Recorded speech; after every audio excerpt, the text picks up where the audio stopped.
In this video, we will have an overview of the modeling tools in edit mode. So when you go into edit mode here, I have Suzanne, okay, and I go in edit mode with tab.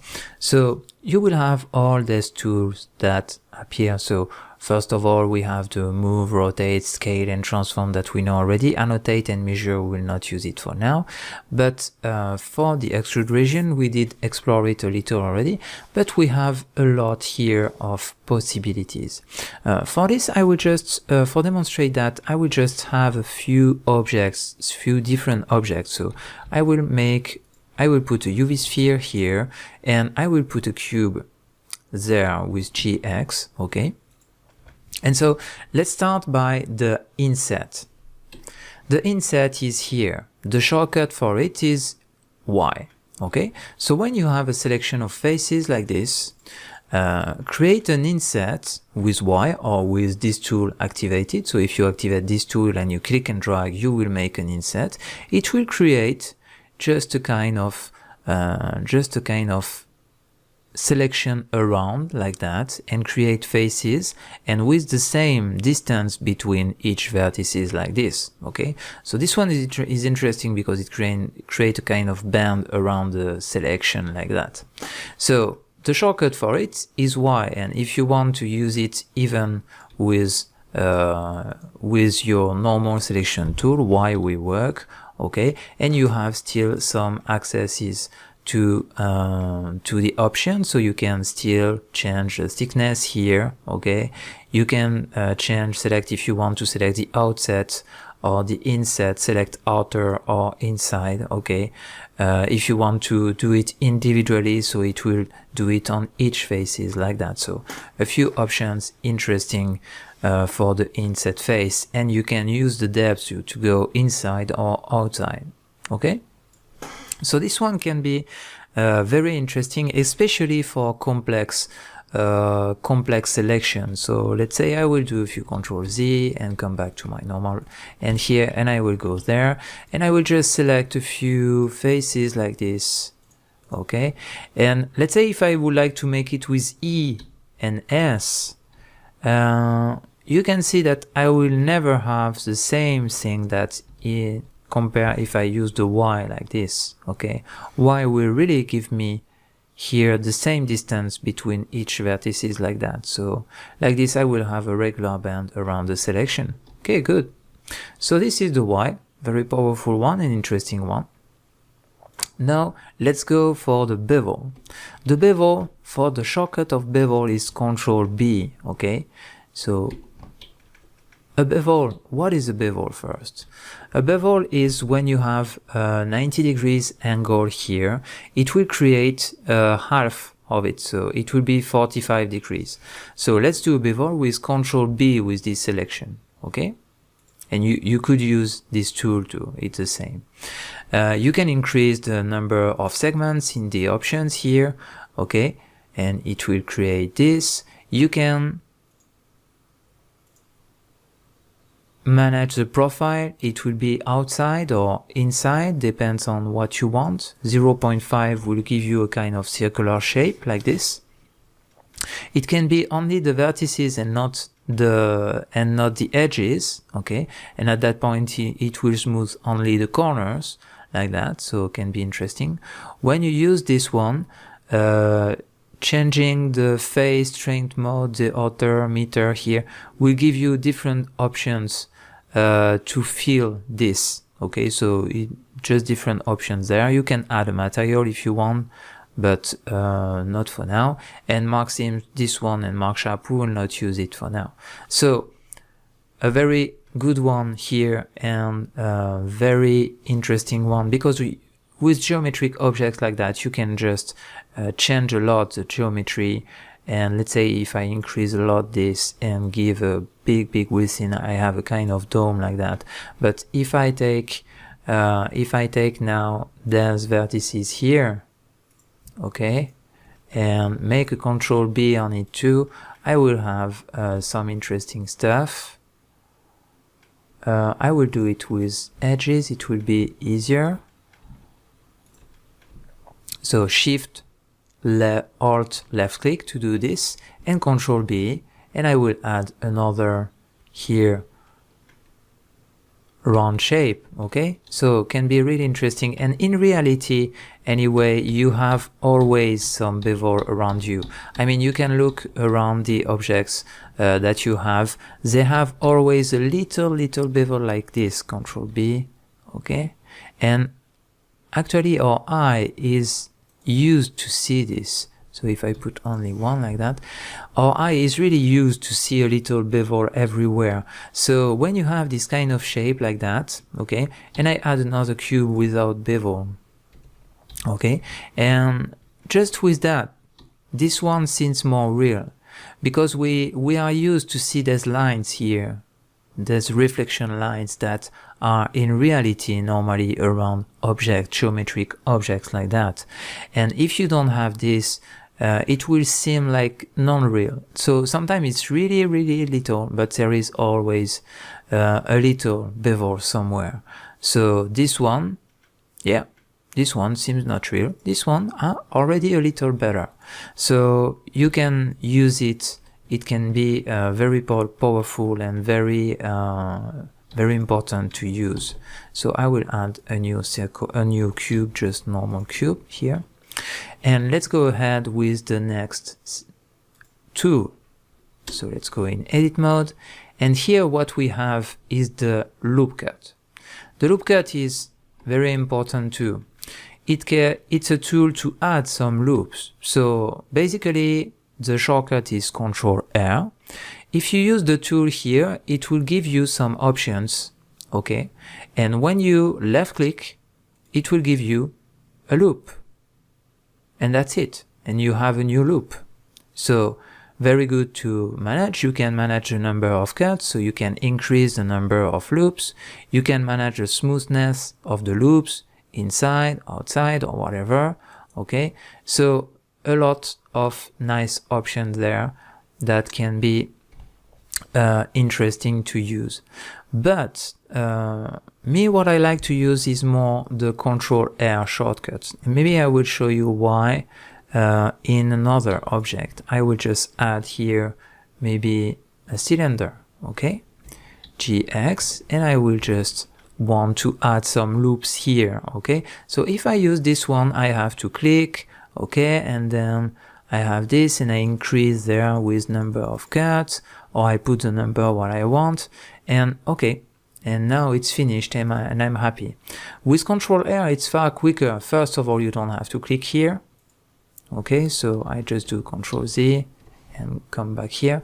So you don't have to click here, so you just call the Control R menu, it will give you that, and then with the scroll of the mouse, it will give you the opportunity to change the number of cut that you want, okay, and then you just click, and it's finished, and you have still the number of cuts. If you want 16, for example, you have what you want. So for me, the shortcut is very more efficient to work every day. I use Control R like that. It's far more efficient. So it works for any objects, and after you have the loops that you want, and you can create your geometry just like you want, for example, okay, something like that, just to change a little the geometry. So yeah, it's possible to do this. It works on Suzanne too, for example, okay, if I make a Control R here, I will have the possibility to add the loop cuts on that place, and now I have more vertices that I want to make, for example, something like with the medium point, okay, with SX, I can create this shape or whatever. So yeah, just to increase the number of vertices, and what is good is that it will always create quads if it's quads only, okay. So here it will be the same for the cube. I can add with Control R the number of cuts that I want, okay, very quick. The same on the other side. So if I'm around here, you can see that it will give me this possibility, and here I will do the same, okay. And if I'm around there, it will give me this possibility. But if I turn around here, you can see that I will have other possibilities as well, okay. So here on top, it will give me that one, and I can increase number of cuts. And now I did subdivide my cube very quick like that. Okay, so very handy tool too, easy to use, the loop cut and slide. If you use only one cut, so if you add only one loop here, you have to do 2 clicks. One click to validate that you want only one, and a second click, you can still move it if you want. So if you want it there, for example, can be interesting. And after you make a second click, and you will have the possibility to add your loop on that side, for example. Okay, so interesting one, and very important one, the loop cut. Next one we'll talk about will be the knife. The knife, it's to create some vertices on a surface. So for example, if I use a knife and I call the knife tool here, okay, so I can just create from this shape and create some vertices around, something like that. And I stop there, let's say, and enter. And I did create this kind of geometry.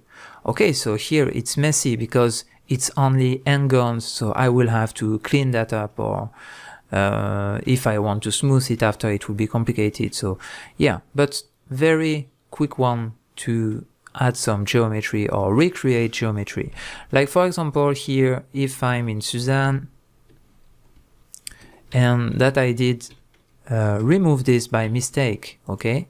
So I will just select this vertex and remove it, and I will just dissolve the vertex. Okay, like this I have the surface under, but I will not have my vertex and my edge anymore. So with the knife tool, it's very easy. You just have to make a K. So the shortcut for the knife is K, and you can go to this tool too. It will make the same, and you just have to click and it will start your knife. So try to start directly on the vertex and then go there, okay, and enter, and start again on the vertex here, and again enter. And now you have your geometry back. You just have to here just take that one and do a GZ, okay? Good, perfect. But let's imagine you want to cut an object through. Like for example, I will add maybe another cylinder. Good. And with GX I will put it there. And I would like to make a cut like that, okay? But a cut that will go through the object. So you can notice that if I use the K and I make a click and drag like this, it will work, but it will not cut on the other side on the object. It will not go through the surface. So what I have to do when I launch my K, I have some options that will appear there. Okay, you can see the options of all the options that I have into my knife tool. So I have, let's say, 2 options that are very interesting, and then I want you to remind. It's the Z shortcut that will help you to cut through. So that's what we will do. And the angle constraint here with the C shortcut. So I did launch K, and then after if I use Z, you can see that here it's on, and now if I cut like that, I cut through. And this is what I wanted first. Good. But let's say I would like to cut this 45 degrees like that. So something with a constraint. So I launch my cut, I go through with Z, okay, and I launch the C here to make the angle constraint on and the Z cut through on. Okay, good. Now I start from here, and I'm sure that I will have something 45 degrees. Good. And now I did cut my object like this. Perfect. So when you understand that, it helps a lot, and you have the possibility here to use the knife, but the bisect tool too. So if you make, for example, a bisect like this, okay, and it will just create the bisect like that, okay. So perfect. You can move a little if you want your selection like this, and you can clear outer or clear inner and fill if you want. So let's say I would like to cut Suzanne, and I will take Suzanne here. I will use the bisect tool like that. You have to select everything first, and then you create your bisect like this. Perfect. You clear inner and you fill. And you did cut Suzanne. Poor Suzanne, again, a lot of torture on her. I will do Ctrl Z a few times and come back here. Good. So this one, the polybuild, I'm not really satisfied of this tool, and I will it will not be useful for training. So I will not show you this tool, but some use it if you want to make a research on polybuild. But really, for me, it's not useful for this training. At least to start Blender, it will not be useful. So let's go ahead and go to this one, the spin. So the spin works with the origin of the object, okay? And so when I move, for example, my cube in edit mode, the origin of the object will still be here. And if I make a selection and then I use a spin like that, I will go and create of kind of circular shape. I can manage the angle of it to increase it. I can increase the steps of it if I want, okay? And that's it. Then when I did launch the operation, I can still move and change the angle of my extrusion, let's say, if we call it an extrusion, okay? So it works with any kind of selection. Let's say, for example, if you add here a circle, okay, and that in this circle you make a air 90 degrees on X, okay, and GX too, and you will have the possibility to make these two, and if you turn until 360, you will have a torus. Good, we did create a torus, and now you can manage here what you want and everything. So can be useful for some reasons, or I don't know, let's say if you want to make here on a sphere, let's say, or let's go with a cylinder. So let's say you have a cylinder, and with SZ you scale it up like this, and with Ctrl R you add a lot of geometry here. Good. And now you have this. On side view, you will select just one point in the center and remove this point. So I will remove this vertex. Now I have this square that I would like to manage more or less the same. Okay, so I will put the orientation where I will just launch it to have something to manage, okay, and then I will just use the right axis. So I don't want it into the Z axis, so I will put 0 into the Z axis, and I will put 1 into the axis like that.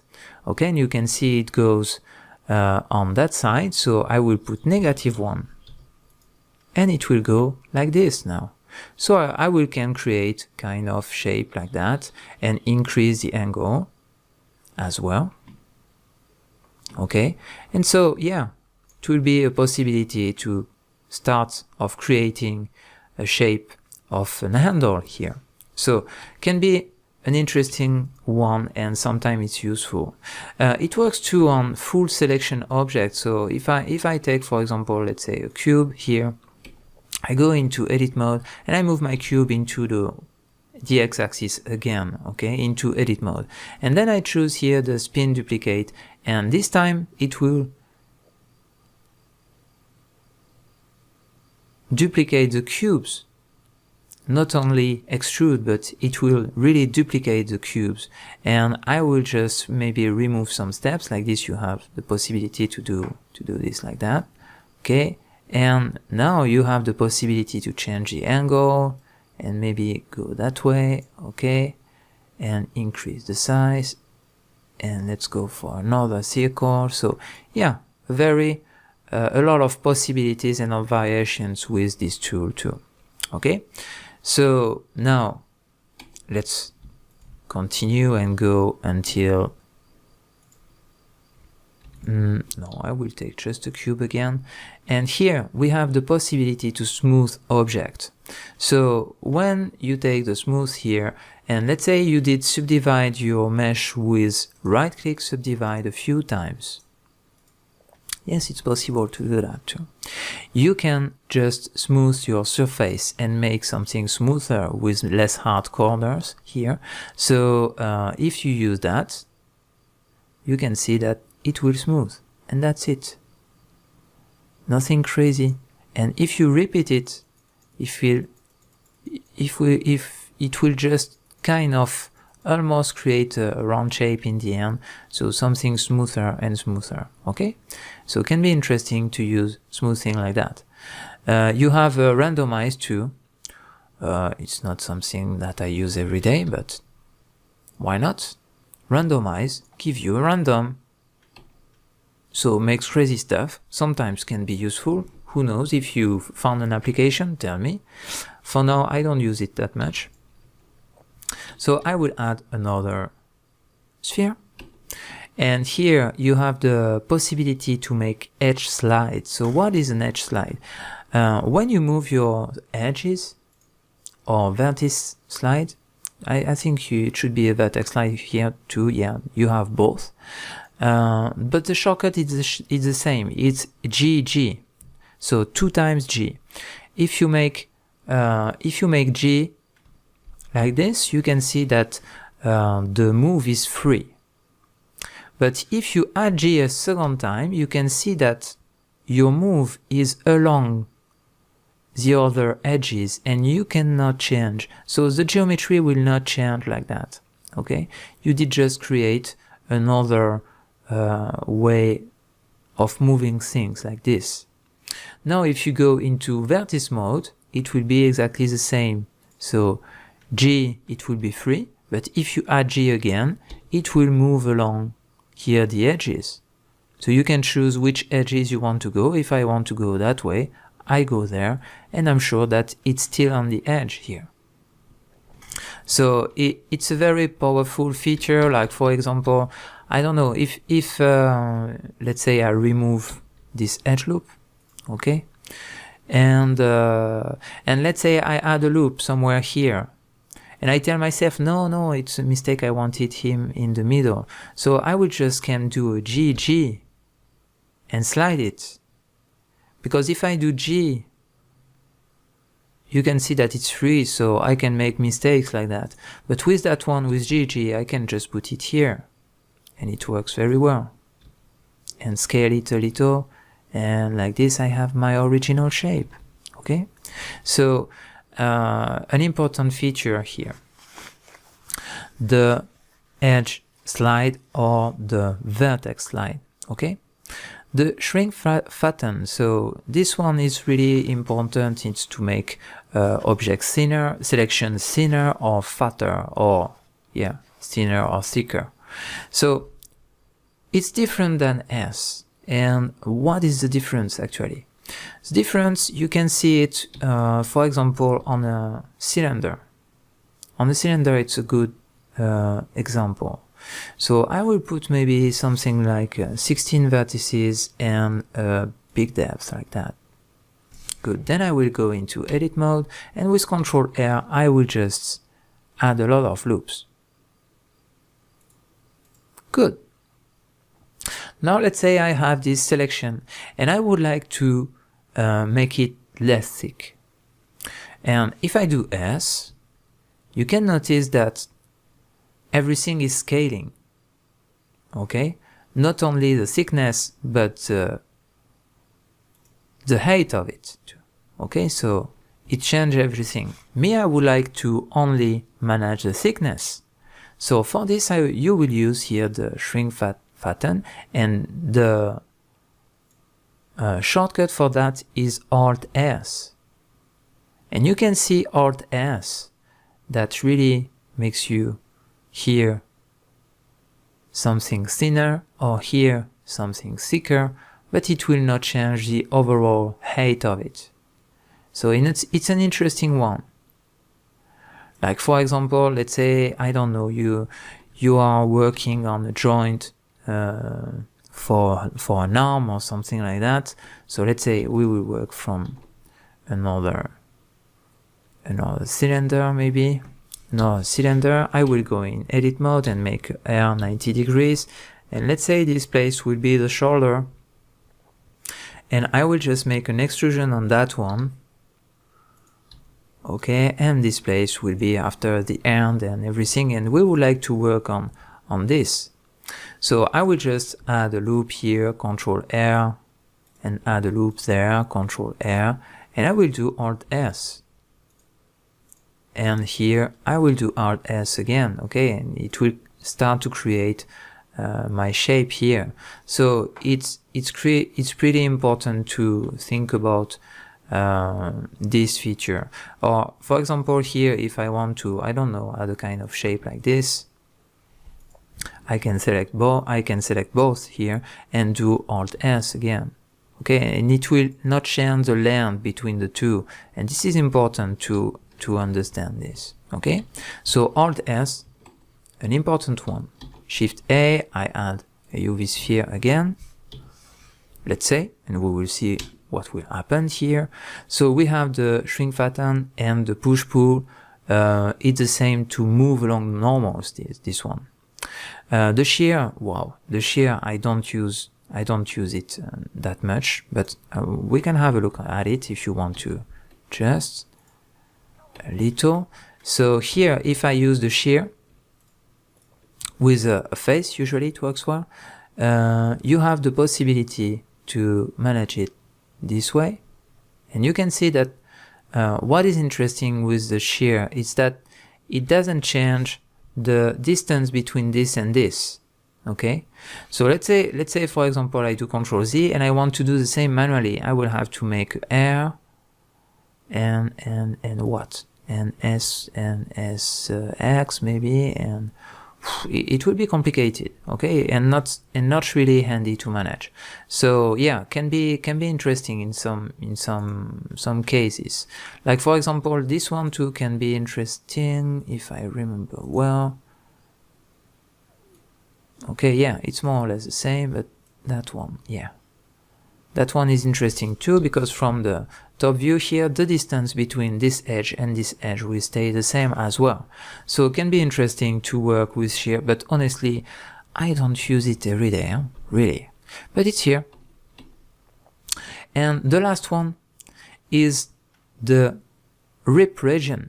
So it can be rip region or rip edge, but yeah, more or less we will use that one more. So it's to separate a vertex like this.